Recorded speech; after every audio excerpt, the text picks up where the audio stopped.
अगर आप ये नहीं समझ पा रहे हो कि स्टॉक, शेयर और म्यूचुअल फंड में क्या डिफरेंस होता है, तो आप अकेले नहीं हो।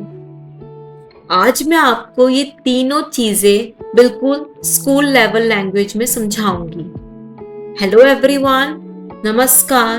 आपका मेरे चैनल पर स्वागत है। स्मार्ट पैसा स्कूल आप सभी का वेलकम करता है। आज हम बात करेंगे स्टॉक, शेयर और म्यूचुअल फंड के बारे में। और मैं प्रॉमिस करती हूँ इस वीडियो के बाद आपका फाइनेंस की ये बेसिक कंफ्यूजन कभी नहीं होगी इन तीनों टर्म्स के रिगार्डिंग। ठीक है, सबसे पहले समझते हैं शेयर क्या होता है। मान लीजिए एक कंपनी है आईटीसी। अब कंपनी को चलाने के लिए पैसा चाहिए, तो कंपनी अपने आप को छोटे छोटे हिस्सों में बांट देती है। इन छोटे हिस्सों को ही शेयर कहा जाता है। अगर आप आईटीसी का एक शेयर खरीदते हो तो आप आईटीसी कंपनी के एक छोटे से मालिक बन जाते हो। ये बेसिक एक डेफिनेशन है शेयर की। अब इसको मैं एक एग्जाम्पल के तौर पे आपको समझाऊं तो एक केक को अपन ने 100 टुकड़ों में काट दिया, ठीक है, और आपने उसका एक टुकड़ा खरीद लिया, तो बस वही एक शेयर है जो आपने खरीदा, एक टुकड़ा। अगर आप 2 टुकड़े खरीदेंगे तो आप 2 टुकड़ों के मालिक बन जाएंगे। तो ये होता है शेयर। अब हम बात करते हैं स्टॉक्स के बारे में। सच बात यह है, स्टॉक और शेयर अलग चीज नहीं है। मैं फिर से दोहरा रही हूँ, स्टॉक और शेयर अलग चीज नहीं है, बस बोलने का तरीका अलग होता है।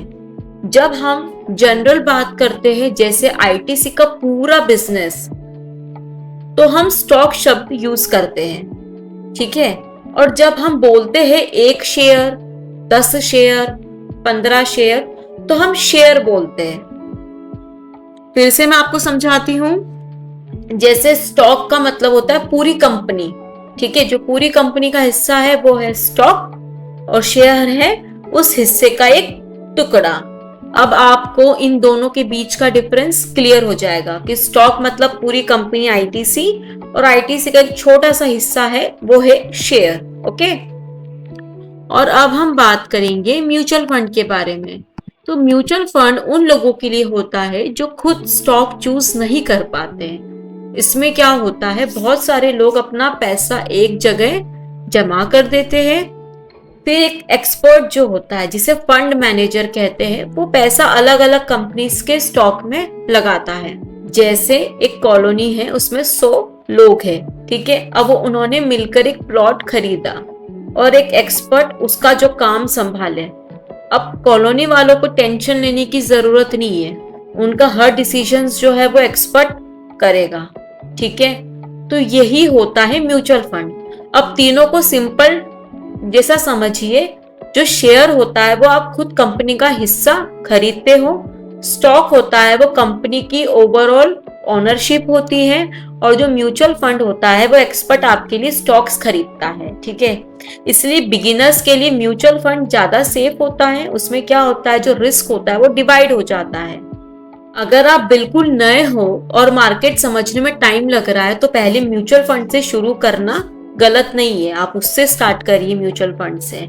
और जब नॉलेज आ जाए तो फिर इंडिविजुअल स्टॉक्स भी खरीदा जा सकता है। अगर आपको आज का एक्सप्लेनेशन मेरा समझ में आया तो प्लीज मेरे चैनल को सब्सक्राइब कीजिए, क्योंकि यहाँ हम फाइनेंस को डिफिकल्ट नहीं, आसान बनाते हैं। तब तक आप मेरी नेक्स्ट वीडियो का वेट करिएगा, जिसमें हम बात करेंगे एसआईपी और डायरेक्ट स्टॉक इन्वेस्टमेंट में कौन सा बेटर है मिडिल क्लास इन्वेस्टर्स के लिए। याद रखिए, समझ के इन्वेस्ट करना ही सबसे बड़ी इन्वेस्टमेंट होती है। मिलते हैं नेक्स्ट वीडियो में। बाय।